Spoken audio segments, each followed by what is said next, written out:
कृपया चैनल को सब्सक्राइब करें। धन्यवाद। शुक्रवार का व्रत उठाएं, संतोषी माता की शरण में आएं। गुड़ और चने का भोग लगाएं, जीवन में सदा ही सुख पाएं। संतोषी माता की जय। बोलिए मित्रों, जय मां संतोषी। हे मां संतोषी, आप हम सभी भक्तों पर अपनी कृपा सदा ही बनाए रखना। तो चलिए मित्रों, संतोषी माता के चरण कमलों का ध्यान करते हुए सुनते हैं शुक्रवार व्रत की बहुत ही सुंदर कथा। प्राचीन समय की बात है। एक गांव में एक बुढ़िया रहा करती थी। उस बुढ़िया के 7 पुत्र थे। 6 कमाने वाले थे और एक पुत्र कमाता नहीं था। उसके 7 बेटों की शादी हो चुकी थी और सबसे छोटे वाले बेटे की शादी एक अति गुणवान और सुशील कन्या के साथ संपन्न हुई थी। बुढ़िया अपने 6 बहुओं बेटों को बहुत प्यार करती थी, लेकिन अपने 7वें पुत्र का विवाह होने के बाद अपनी सबसे छोटी बहू से घर के सारे काम करवाती, पर उसे ठीक से खाना भी नहीं देती थी। यह सब बुढ़िया का 7वां बेटा देखता, पर अपनी माँ से कुछ भी नहीं कह पाता था, जिस कारण उसकी बहू दिन भर काम में लगी रहती थी। वो उपले थापती, रोटी रसोई करती, बर्तन साफ करती, कपड़े धोती और इसी में उसका सारा समय बीत जाता था। बुढ़िया भी अपने 6 बेटों की रसोई बनाती और उन्हें अच्छा भोजन कराती, और पीछे से जो कुछ जूठन बचता सो 7वें बेटे को उठा कर दे देती थी। बुढ़िया का 7वां बेटा बड़ा ही भोला भाला था। वो अपने मन में किसी भी प्रकार का कोई गलत विचार नहीं करता था। एक दिन वो लड़का अपनी बहू से बोला, देखो प्रिय, मेरी माता का मुझ पर कितना प्यार है।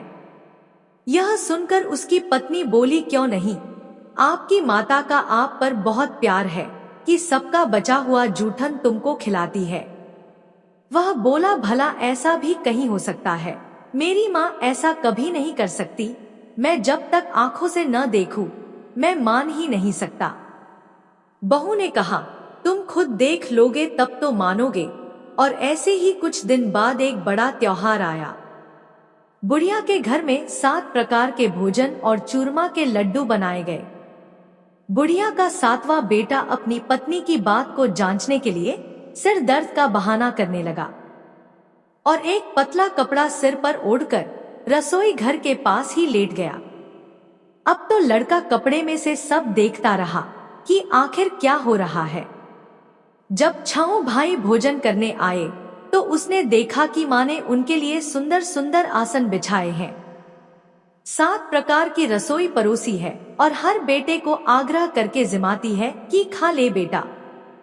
7वां बेटा कपड़े के पीछे ये सब देख रहा था। 6 भाई भोजन करके उठे, तब बुढ़िया ने उनकी जूठी थालियों में से लड्डुओं के टुकड़ों को उठाया और एक लड्डू बना दिया। जूठन साफ कर बुढ़िया ने 7वें बेटे को पुकारा कि उठो बेटा, 6 भाई भोजन कर गए, अब तू ही बाकी है, उठना कब खाएगा? यह सब देखकर 7वां बेटा कहने लगा, माँ मुझे भोजन नहीं करना, मैं धन कमाने के लिए परदेश जा रहा हूँ। माँ को बेटे की बात पसंद आ गई कि बेटा परदेश जाएगा तो बहुत सारा धन कमा कर लाएगा। बुढ़िया ने अपने बेटे को जाने की आज्ञा दे दी और कहा कि कल जाता हो तो आज ही जा। वह बोला, हाँ हाँ, आज ही जा रहा हूँ। यह कहकर वह घर से निकल गया। चलते समय उसे अपनी पत्नी की याद आई। वह गौशाला में उपले थाप रही थी। वहीं पर जाकर वो अपनी पत्नी से बोला, हम जावे हैं परदेश को, आगे सो कुछ काल, तुम रहियो संतोष से, धर्म आपनो पाल। वह बोली, जाओ पिया आनंद से, हमरू सोच हटाए, राम भरोसे हम रहें, ईश्वर तुम्हें सहाय। पत्नी बोली, दे निशानी आपनी, देख धरू में धीर, सुधी हमरी मति बिसारियो, रखियो मन गंभीर। वो बोला कि मेरे पास तुम्हें देने के लिए तो कुछ भी नहीं है, बस यह एक अंगूठी है, सो ले लो और अपनी कुछ निशानी मुझे भी दे दो। वह बोली, मेरे पास आपको देने के लिए क्या है? इतना कहकर वह पति के चरणों में गिरकर रोने लगी। इससे पति के जूतों पर गोबर से सने हाथों से छाप बन गई। वह घर से चल दिया और कई दिनों तक चलता रहा और चलते चलते वो एक दूर देश में जा पहुंचा। वहां पर एक बड़े साहूकार की दुकान थी। वहां जाकर वो कहने लगा, सेठ जी, मुझे धन की बहुत आवश्यकता है, मुझे आप नौकरी पर रख लो। साहूकार को भी काम के लिए एक व्यक्ति की जरूरत थी, तो वह बोला कि ठीक है, रह जाओ। लड़के ने पूछा कि साहूकार जी, वेतन क्या दोगे? साहूकार ने कहा, तुम्हारा काम देखकर दाम मिलेंगे। और ऐसा कहकर उसको साहूकार के यहाँ नौकरी मिल गई। वह रोज सवेरे 7 बजे से रात तक सेठ के पास नौकरी करने लगा। कुछ ही दिनों में वो लड़का दुकान का सारा लेन देन, हिसाब किताब, ग्राहकों को माल बेचना, सारा काम करने लगा। साहूकार के 7 से 8 नौकर थे। वे सब चक्कर खाने लगे कि यह तो बहुत होशियार बन गया है। सेठ ने भी लड़के का काम देखा और 3 महीने में ही उसे आधे मुनाफे का साझीदार बना लिया। इसी प्रकार से समय बीता और वह लड़का 12 वर्ष में ही नामी सेठ बन गया। अब तो मालिक सारा कारोबार उस पर छोड़कर बाहर चला गया। संतोषी माता व्रत कथा के अनुसार अब बहू पर क्या क्या बीत रही है, सो आप सुनो। बेटे के जाने के बाद सास अपनी बहू को बहुत दुख देने लगी। सास सारी गृहस्थी का काम करवाकर बहू को लकड़ी लेने जंगल में भेज देती। इस बीच घर की रोटियों के आटे से जो भूसी निकलती उसकी रोटी बनाकर रख दी जाती और फूटे नारियल के खोपरे में पानी पीने के लिए दिया जाता। और इस तरह उस दुखियारी के दिन बीत रहे थे। पति के जाने बाद बहू पर सास के अत्याचार धीरे धीरे और ज्यादा बढ़ते चले गए। एक दिन बहू इस सब से दुखी होकर मंदिर चली गई। वहां उसने देखा कि बहुत सी स्त्रियां कोई पूजा कर रही थी। उसने स्त्रियों से उस व्रत के बारे में जानकारी ली तो वे बोली कि हम संतोषी माता का व्रत कर रही हैं। इससे जीवन के सभी प्रकार के कष्टों का नाश होता है और जीवन में सुख समृद्धि आती है। निपुत्र को पुत्र मिलता है, प्रीतम बाहर गया हो तो जल्दी अपने घर को आता है, कुंवारी कन्या को मनपसंद वर मिलता है, सब तरह की सुख शांति प्राप्त होती है और जो कुछ मन में कामना हो वे सब इस संतोषी माता की कृपा से पूरी हो जाती है। उन स्त्रियों ने उसे बताया कि शुक्रवार को नहा धोकर एक लोटे में शुद्ध जल ले गुड़ चने का प्रसाद बना लेना तथा सच्चे मन से माँ का पूजन करना, हर शुक्रवार को निराहार रहे, संतोषी माँ की कथा कहना सुनना, इसके बीच व्रत का क्रम टूटे नहीं, सो लगातार इस नियम का पालन करना। साथ में कथा सुनने वाला कोई न मिले तो घी का दीपक जलाकर उसके आगे जल के पात्र को रखकर कथा कहना। जब तक कार्य सिद्ध न हो नियम पालन करना और कार्य सिद्ध हो जाने पर ही व्रत का उद्यापन करना। 3 मास में माता व्रत का फल पूरा करती है। यदि किसी के खोटे ग्रह हो तो भी माता 1 वर्ष में अवश्य कार्य को सिद्ध करती है, इसलिए कार्य सिद्ध होने पर ही उद्यापन करना चाहिए, बीच में नहीं। उद्यापन में 2.5 सेर आटे का खाजा तथा इसी परिमाण से खीर तथा चने का साग तैयार करना, 8 लड़कों को भोजन कराना। जहां तक मिले देवर जेठ भाई बंधु कुटुंब के लड़के लेना, न मिले तो रिश्तेदारों और पड़ोसियों के लड़के बुलाना, उन्हें भोजन कराना, यथाशक्ति दक्षिणा देना और माता का व्रत पूरा करना। इस दिन खटाई भूल कर भी मत खाना और न ही किसी को खाने को देना और दिन में 1 वक्त भोजन करना। उन महिलाओं से व्रत का सारा विधान सुनकर अब तो बहू हर शुक्रवार को पूरी सच्ची श्रद्धा से संतोषी माता का व्रत करने लगी। संतोषी माता की कृपा से कुछ ही दिनों के बाद उसे अपने पति का पत्र मिला, साथ ही पति के भेजे हुए पैसे भी आ गए। यह सब देखकर जेठानी मुंह सिकोड़ने लगी और बोली, इतने दिनों में पैसा आया, इसमें क्या बड़ाई है। लड़के ताने देने लगे, काकी के पास अब पत्र आने लगे, रुपया आने लगा, अब तो काकी की खातिर बढ़ेगी, अब तो काकी बुलाने से भी नहीं बोलेगी। बेचारी सरलता से कहती, भैया पत्र आवे, रुपया आवे तो हम सबके लिए अच्छा है। ऐसा कहकर आंखों में आंसू भरकर संतोषी माता के मंदिर में आकर मातेश्वरी के चरणों में गिरकर रोने लगी और बोली कि माँ, मैंने तुमसे पैसा नहीं मांगा, मुझे पैसे से क्या काम है, मुझे तो अपने सुहाग से काम है। मैं तो अपने स्वामी के दर्शन और सेवा मांगती हूँ। तब माता ने प्रसन्न होकर कहा, जा बेटी, तेरा स्वामी बहुत जल्दी तेरे पास आएगा। यह सुनकर वह खुशी से बावली हो गई और घर में जा काम करने लगी। अब संतोषी माँ विचार करने लगी कि इस भोली भाली पुत्री से मैंने कह तो दिया तेरा पति आएगा, पर कहां से? वह तो स्वप्न में भी इसे याद नहीं करता, उसे याद दिलाने मुझे जाना पड़ेगा। इस तरह माता बुढ़िया के बेटे के पास स्वप्न में प्रकट होकर कहने लगी, साहूकार के बेटे, सोता है या जागता है? वह बोला, माता, सोता भी नहीं हूँ, जागता भी नहीं हूँ, बीच में ही हूँ, कहो क्या आज्ञा है? माँ कहने लगी, तेरा घर बार कुछ है या नहीं? वह बोला, मेरा सब कुछ है माता, माँ बाप, भाई बहन, बहू, क्या कमी है? माँ बोली, पुत्र, तेरी स्त्री घोर कष्ट उठा रही है, माँ बाप उसे दुख दे रहे हैं, वह तेरे लिए तरस रही है, तू उसकी सुधि ले। वह बोला, हाँ माता, यह तो मुझे मालूम है, परंतु मैं जाऊं तो जाऊं कैसे? परदेश की बात है, लेन देन का कोई हिसाब नहीं, कोई जाने का रास्ता नजर नहीं आता, मैं कैसे चला जाऊं? माँ कहने लगी, मेरी बात मान, सवेरे नहा धोकर संतोषी माता का नाम ले और एक घी का दीपक जला, दंडवत होकर दुकान पर जाकर बैठना, देखते ही देखते तेरा लेन देन सब चुकता हो जाएगा, जमा माल बिक जाएगा, सांझ होते होते धन का ढेर लग जाएगा। जब सवेरे उठकर उसने लोगों से अपने सपने की बात कही तो वे सब उसकी बात अनसुनी कर खिल्ली उड़ाने लगे कि कहीं सपने भी सच होते हैं। पर एक बूढ़ा बोला, देख भाई, मेरी बात मान, इस प्रकार साथ झूठ करने के बदले देवता ने जैसा कहा है वैसा ही करने में तेरा क्या जाता है? वह बूढ़े की बात मान, स्नान कर संतोषी माँ को दंडवत कर घी का दीपक जला, दुकान पर जा बैठा। थोड़ी देर में वह क्या देखता है कि देने वाले रुपया लाए, लेने वाले हिसाब लेने लगे, कोटे से भरे सामानों के खरीदार नकद दाम में सौदा करने लगे, शाम तक धन का ढेर लग गया।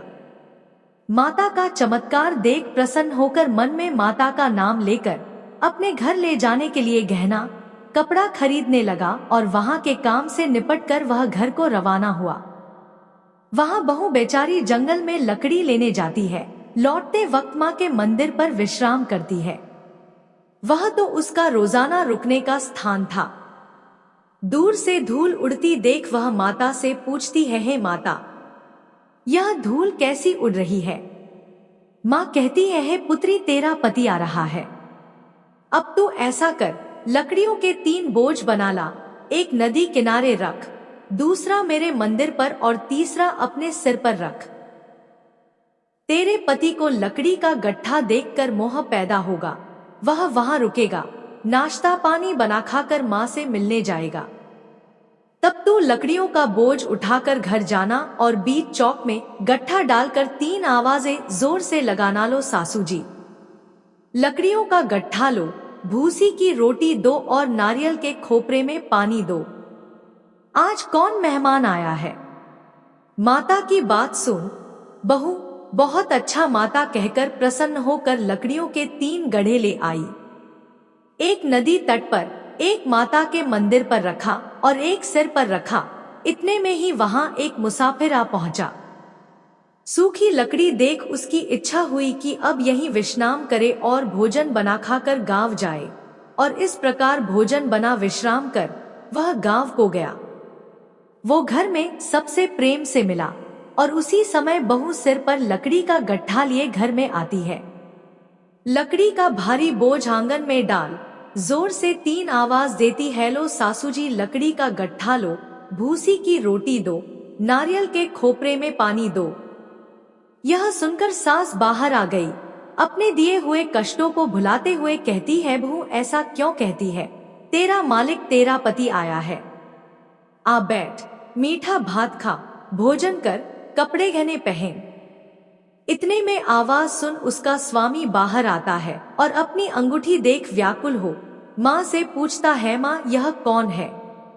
माँ कहती है, बेटा यह तेरी बहू है। आज 12 वर्ष हो गए तू जब से गया है, तब से सारे गांव में जानवर की तरह भटकती फिरती है, कामकाज घर का कुछ करती नहीं, 4 समय आकर खा जाती है। अब तुझे देखकर भूसी की रोटी और नारियल के खोपरे में पानी मांगती है। वह लज्जित हो बोला, ठीक है माँ, मैंने इसे भी देखा है और तुम्हें भी देखा है। अब मुझे दूसरे घर की चाबी दो तो उसमें ही रहूंगा। तब माँ बोली, ठीक है बेटा, तेरी जैसी मर्जी। इतना कहकर चाबी का गुच्छा पटक दिया। उसने चाबी लेकर दूसरे कमरे में, जो तीसरी मंजिल के ऊपर था, खोलकर सारा सामान जमाया और एक दिन में ही वहां राजा के महल जैसा ठाट बाट बन गया। अब क्या था, वे दोनों पति पत्नी सुखपूर्वक रहने लगे और इतने में अगला शुक्रवार आया। बहू ने अपने पति से कहा कि मुझे माता का उद्यापन करना है। पति बोला, बहुत अच्छा, खुशी से करो, और वह तुरंत ही उद्यापन की तैयारी करने लगी। जेठ के लड़कों को भोजन के लिए कहने गई। उसने मंजूर किया, परंतु पीछे जेठानी अपने बच्चों को सिखलाती है, देखो रे, भोजन के समय सब लोग खटाई मांगना, जिससे उसका उद्यापन पूरा न हो। लड़के जीमने आए, खीर पेट भरकर खाई, परंतु याद आते ही कहने लगे, हमें कुछ खटाई दो, खीर खाना हमें भाता नहीं, देखकर अरुचि होती है। बहू कहने लगी, खटाई किसी को नहीं दी जाएगी, यह तो संतोषी माता का प्रसाद है। लड़के तुरंत उठ खड़े हुए, बोले, चाची पैसा लाओ। भोली बहू कुछ जानती नहीं थी, सो उन्हें पैसे दे दिए। लड़के उसी समय जा करके इमली ला खाने लगे और यह देखकर बहू पर माताजी ने कोप किया। माता के क्रोध से राजा के दूत उसके पति को पकड़ कर ले गए और जेल में बंद कर दिया। इस सब से जेठ जेठानी बहू को खोटे वचन कहने लगे कि लूट लूट कर धन इकट्ठा करके लाया था, सो राजा के दूत पकड़ कर ले गए। चोर को अब सब मालूम पड़ जाएगा, जब जेल की हवा खाएगा तो। बहू से यह वचन सहन नहीं हुए, वो रोती रोती माता के मंदिर में गई। बोली, हे माता, तुमने यह क्या किया? हंसाकर अब क्यों रुलाने में लगी हो? माता बोली, पुत्री, तूने गलत उद्यापन करके मेरा व्रत भंग किया है, तूने इतनी जल्दी सब बातें भुला दी। वह कहने लगी, माता, भूली तो नहीं हूँ, न कुछ अपराध किया है, मुझे तो लड़कों ने भूल में डाल दिया, मैंने भूल से उन्हें पैसे दे दिए, मुझे क्षमा कर दो। माँ बोली, ऐसी भी कहीं भूल होती है। वह बोली, माँ मुझे माफ कर दो, मैं फिर तुम्हारा उद्यापन करूंगी। माँ बोली, ठीक है, पर अब भूल मत करना। वह बोली, अब नहीं होगी। माँ बोली, जा पुत्री, तेरा पति तुझे रास्ते में ही आता मिलेगा। और वह घर को चल दी। राह में पति आता मिला तो उसने पूछा, तुम कहाँ गए थे? तब वह कहने लगा, इतना धन कमाया है, उसका कर राजा ने मांगा था, वहीं भरने गया था। वह प्रसन्न होकर बोली, भला हुआ, अब घर चलो। कुछ दिन बाद फिर शुक्रवार आया। वह बोली, मुझे माता का उद्यापन करना है। पति ने कहा, ठीक है, करो। वह फिर जेठ के लड़कों से भोजन करने को कहने गई तो जेठानी ने 1-2 बातें सुनाई और लड़कों को सिखा दिया कि तुम पहले ही खटाई मांगना। लड़के कहने, जगह में खीर नहीं खाना, जी बिगड़ता है, कुछ खटाई खाने को देना। वह बोली, खटाई खाने को नहीं मिलेगी, आना हो तो आओ। और ऐसे वह ब्राह्मणों के लड़के बुलाकर भोजन कराने लगी। यथाशक्ति दक्षिणा की जगह एक एक फल उन्हें दिया और इससे संतोषी माता प्रसन्न हुई। माता की कृपा होते ही 9वें मास उसको चंद्रमा के समान सुंदर पुत्र प्राप्त हुआ। वो पुत्र को लेकर प्रतिदिन माता जी के मंदिर में जाने लगी। माँ ने सोचा कि यह रोज आती है, आज क्यों न मैं ही इसके घर चलूं, इसका आसरा देखूं तो सही। यह विचार कर माता ने भयानक रूप बनाया। गुड़ और चने से सना मुख, ऊपर सूंड के समान होंठ, उस पर मक्खियां भिन भिना रही थी। दहलीज में पांव रखते ही उसकी सास चिल्लाई, देखो रे, कोई चुड़ैल डाकिन चली आ रही है, लड़कों इसे भगाओ, नहीं तो किसी को खा जाएगी। लड़के डरने लगे और चिल्लाकर खिड़की बंद करने लगे। यह सब बहू रोशनदान में से देख रही थी। प्रसन्नता से पगली होकर चिल्लाने लगी, आज मेरी माता जी मेरे घर आई है। यह कहकर बच्चे को दूध पिलाने छोड़ देती है। इतने में सास का क्रोध फूट पड़ा, बोली, रान इसे देखकर कैसी उतावली हुई है जो बच्चे को पटक दिया। इतने में माँ के प्रताप से जहां देखो वहीं लड़के ही लड़के नजर आने लगे। वह बोली, माँ जी, मैं जिनका व्रत करती हूँ यह वही संतोषी माता है। इतना कह झट से सारे घर के किवाड़ खोल देती है। सबने माता के चरण पकड़ लिए और विनती कर कहने लगे, हैं माता, हम मूर्ख हैं, हम अज्ञानी हैं, पापी हैं। तुम्हारे व्रत की विधि हम नहीं जानते। तुम्हारा व्रत भंग कर हमने बहुत बड़ा अपराध किया है। हे माता, आप हमारा अपराध क्षमा करो। इस प्रकार माता प्रसन्न हुई और सभी को आशीर्वाद दिया।